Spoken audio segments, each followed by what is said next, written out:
Kumusta na kayo mga ka-okay, mga kaibigan? At nandito ako ngayon para makisimpatya sa ating mga atleta, sa ating mga coaches, mga referee, umpires, di ba? Malungkot tayong lahat ngayon kasi na-cancel ang ating mga laro, di ba? Regional tournaments, dapat ngayon palarong pambansa sa Marikina, di ba? Grabe na ang action dapat ngayon pero na-cancel. Ang mga local tournaments na-cancel din at ang maging mga international tournament na-cancel. Ay, di ba, nakakalungkot, di ba, para sa atin. Pero ang masasabi ko lang ay kailangan tuloy-tuloy tayo dahil this is not the end of our career. May mga darating pa at marami pang pagkakataon kaya huwag tayong titigil. Di ba? Kayong mga atleta, tuloy-tuloy ang training, tuloy-tuloy ang pagpapalakas dahil magta-try out kayo sa college, kailangan nyo ng target nyo, makakuha kayo ng scholarship sa college, kaya huwag kayong titigil, huwag kayong malulungkot. Darating din ang panahon at tayo ay makakalaya na sa problemang ito at makakalaya na ulit tayo makakalaro sa ating mga events, okay? Ngayon ay, in particular, gusto ko mag-share sa ating mga baseball and softball players. At ito yung throwing workout. At kailangan panuorin nyo to at tatandaan nyo, bago kayo mag-workout ay importante yung ating movement preparation or warm up para may iwasan natin ang injury. Kaya sa lahat ng gagawin nating physical activities, kailangan unahin natin yung warm up or movement preparation. Ayun. So sa ating workout ay pwede natin itong gawin na bawat workout ng 20 repetitions at gawin natin ito ng 3 sets. Pero yun ay depende sa inyo kasi depende sa inyong kakayahan. Kung nabibitin kayo, pwede nyong dagdagan. Okay? Panoorin natin. Ayan, ngayon ipapakita ko sa inyo yung first throwing workout. At ito yung throw and tap. Nakikita nyo itong damit na nakasampay. Ito yon. Okay? Tingnan natin mabuti.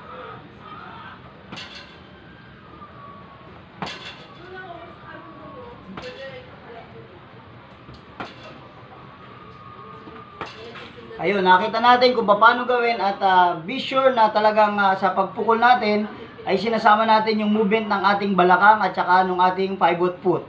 Okay, yan yung ating first throwing workout at ito ay gawin natin 20 repetitions of 3 sets. Ayun, ngayon naman ay ipapakita ko yung movement ng hips at saka ng pivot foot at saka ng front foot, kaugnay nung ating workout number 1. Kasi ang nakita nyo doon ay yung almost half body lang. Ngayon, papakita ko sa inyo yung movement ng hips at saka ng pivot and front foot. Okay? Step and then pivot. Okay?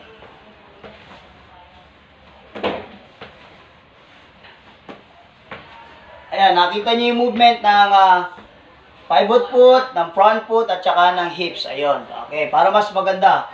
Ngayon, pupunta tayo sa number 2 workout. At number 2 workout na ito yung throwing with footwork. Okay, ang objective natin ito, ma-master natin yung throwing with footwork. Okay, ngayon, tingnan natin mabuti. Position, then step in front, and then to the side, and then throw. Yan. Ulit. Front, side, and then throw. Okay, bibilisan natin.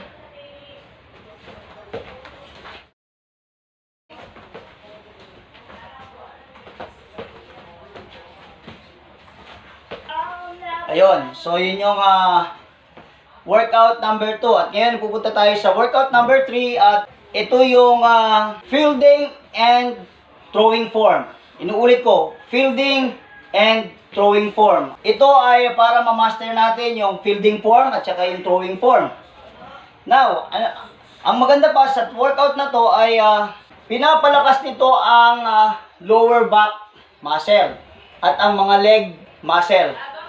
So, kapag malakas ang ating lower back at saka leg muscles, ang resulta niyan ay magandang balance. At ang balance, malaki ang nagagawa para sa makapagbigay ka ng power sa pagpalo at para mas maayos ang magiging pukol mo dahil meron kang balance. Ayun, kaya panoorin natin yung workout na to. Ito ay napakaganda, may kasamang squatting, Ayun, strengthening of the lower back and leg muscles.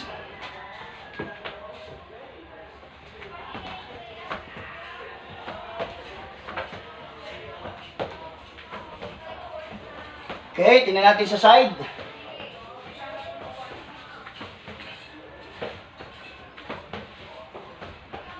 Ayun. Yun ang ating fielding with throwing form. Now, yun yung ating tatlong workout na pwede nyong gawin sa bahay habang tayo ay naka-quarantine, di ba? Kailangan tuloy-tuloy ang training, di ba? Ayun. So, pag ginawa natin yon ay maganda rin na training yon for cardio. Now, ngayon, ang susunod natin na yung weight training. Dahil ang pagpukol ay gamit na gamit ang shoulder muscles, ang forearm, at saka ang wrist. Ngayon, meron tayong mga suggested weight training na ipapakita ko sa inyo para lumakas ang ating shoulder muscles at ang ating forearm at saka ang wrist. Okay?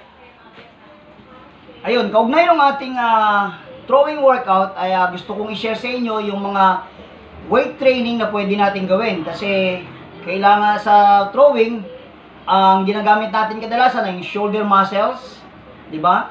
Ang ating forearm at saka ang ating wrist.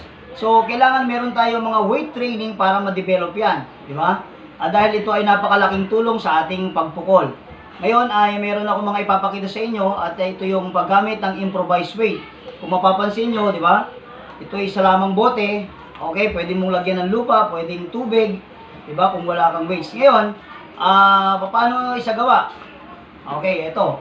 Punta tayo sa proper throwing form. Ayan.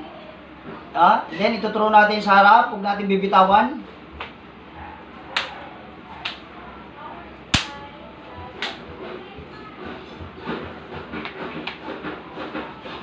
Ayun, ito ay pwede natin gawin ng 20 repetitions of 3 sets. Pero ito ay depende pa rin sa'yo. Dahil kung ikaw ay medyo nabibitin dun sa ganun workout, ay pwede nating dagdagan. Depende sa'yo, sa iyong pakiramdam. Ayun. So, ngayon ay pupunta tayo para naman sa forearm at sa wrist. Ayun. So, ito ay napakagandang training para sa ating forearm at wrist. Kaya tingnan natin mabuti. Papakita ko ayan. Okay. Next, sa side.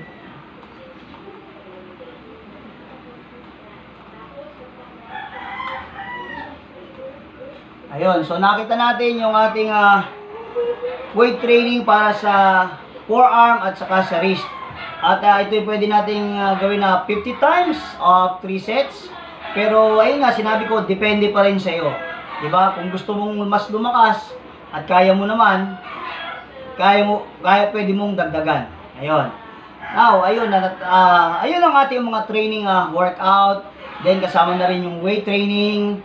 At yun na yung pwede natin gawin sa bahay. Diba? Hindi tayo pwedeng mag-stop. Kailangan tuloy-tuloy kasi hindi dito natatapos ang ating career. Diba? Kaya patuloy na gawin natin yung mga workout kahit tayo ay nasa bahay lang. Ayun, sana ay nakatulong sa inyo ang ating mga workout at abangan nyo yung mga susunod pa. Sana ay i-share nyo para marami pang makakita at i-like nyo rin at please subscribe sa aking YouTube channel. Maraming salamat!